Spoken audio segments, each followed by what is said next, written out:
Bismillahirrahmanirrahim. Assalamualaikum warahmatullahi wabarakatuh. Bismillah, alhamdulillah, wa ala rasulillah Sayyidina Muhammadinil Fatah arsalallahu lahu hidayati khalqi ila sabilah najah wa ala alihi wa ashabihi wa aswajihi dawi nuri wal misbah wa ala tabi'ina wa tabi'ihim alladhina ja'u bisidqi wa salam. Wa qala Allah ta'ala fil Qur'anil Karim, a'udzu billahi minasy syaithanir rajim. Bismillahirrahmanirrahim. Ya ayyuhalladzina amanu kutiba 'alaikumus syamu kama kutiba 'alal ladzina min qablikum la'allakum tattaqun. Wa qala Rasulullah sallallahu alaihi wasallam, al-jannatu mustaqatun ila arba'atin nafar, talil Qur'an wa hafidil lisan wa mut'imil ji'an wa sha'imin fi syahri Ramadan. Amma ba'du. Pemirsa yang dirahmati oleh Allah Subhanahu wa taala, alhamdulillah kita masih diberikan nikmat sehat, nikmat sempat sehingga tahun ini kita masih dipertemukan dengan bulan berkah, bulan mulia, bulan di mana Allah Subhanahu wa taala menurunkan malaikat, menurunkan Al-Quran, membuka luas-luas pintu surga dan menutup rapat-rapat neraka.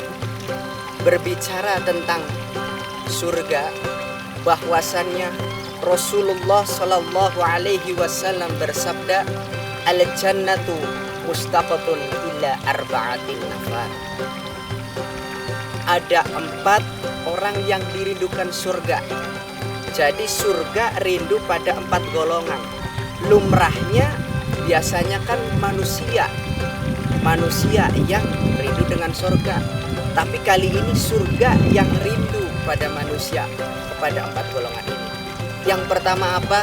Talil Quran, orang yang senang gemar membaca Al-Quran.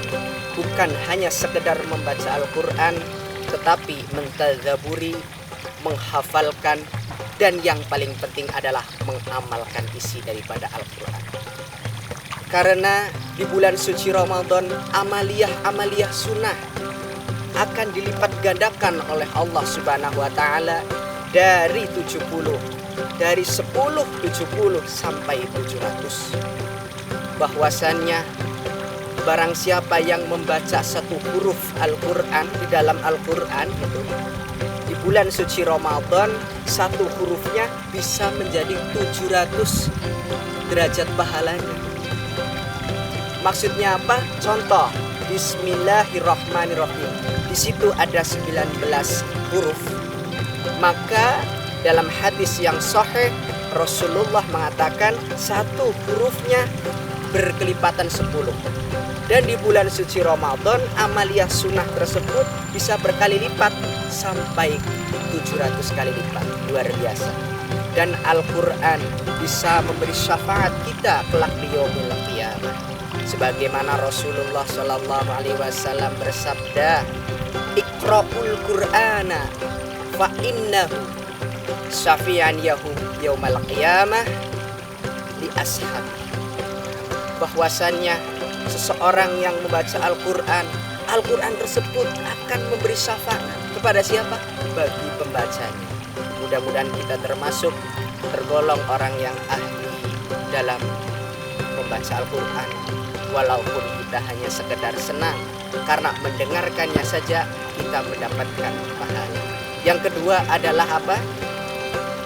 Yang pertama, talil Quran wa hafidil lisan. Orang yang dirindukan surga siapa? Orang yang menjaga lesannya. Di bulan suci Ramadan kita diharamkan, tidak diperbolehkan saling mengumpat, saling ujar kebencian, saling fitnah, saling adu domba sana sini. Bahwasannya Rasulullah Shallallahu Alaihi Wasallam bersabda, "Man kana yu'minu billahi wal yaumal akhir, falyakul khairan aw liyasmut." Barang siapa yang beriman kepada Allah dan beriman kepada hari akhir, hendaknya berbicara yang baik. Kalau tidak bisa baik, minimal diam. Jadi tutur kata kita bisa menjamin kita selamat. Ada orang naik derajat karena mulutnya. Ada orang merosot derajatnya, bakal sampai habis jabatannya gara-gara lisan.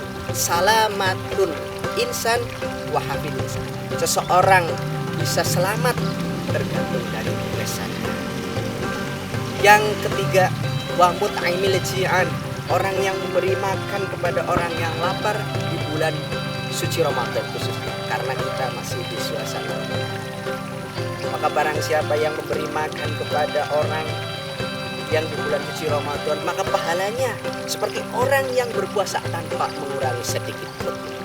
Bahkan Syekh Abdul Qadir Jailani mengatakan, seseorang yang memberi makan hanya sesuap kepada orang miskin, kepada orang yang membutuhkan, lebih baik daripada membangun 10 masjid jami.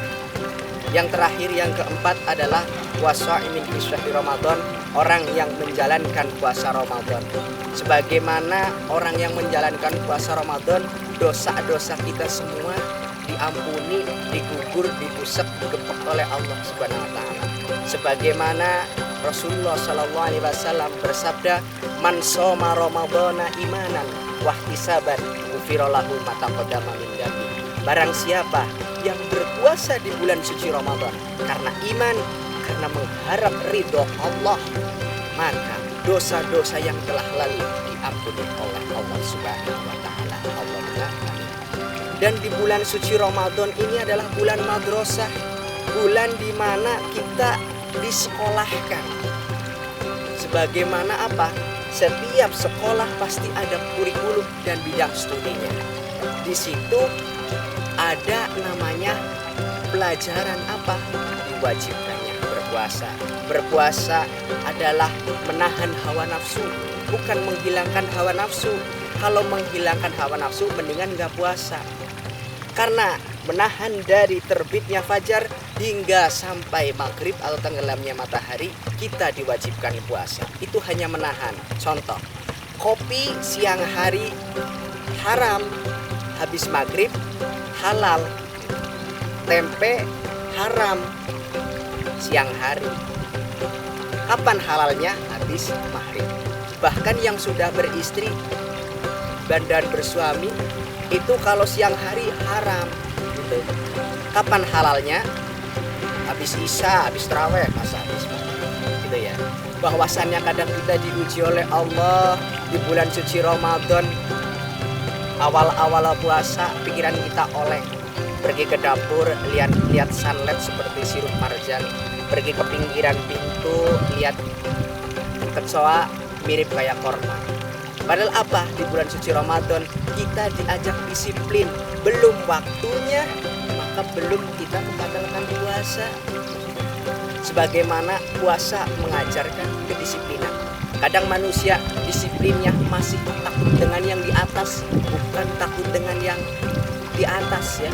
Takut sama atasan, tapi bukan takut sama yang di atas. Sebagaimana ada riwayat, ada anak muda dari jauh naik motor, ada lampu merah, di situ ada polisi, dia jalan terus, dihentikan polisi. Pemuda, kenapa kamu jalan terus? Karena saya nggak tahu ada bapaknya. Disiplin yang didongkrongin. Takut karena apa? Karena ada polisi. Maka di bulan suci Ramadan kita diajari disiplin dan diajari kejujuran. Di bulan suci Ramadan kita takut bahwasannya siang hari kalau nggak jujur, mau sholat duhur wudunya kumur-kumur 3 kali, keluarin 1 kali, itu namanya korupsi. Jadi di bulan suci Ramadan melatih kita untuk jujur dimanapun kita berada, karena kita tahu diawasi oleh Allah Subhanahu wa taala. Kurang lebihnya mohon maaf. Wassalamualaikum warahmatullahi wabarakatuh. Terima kasih.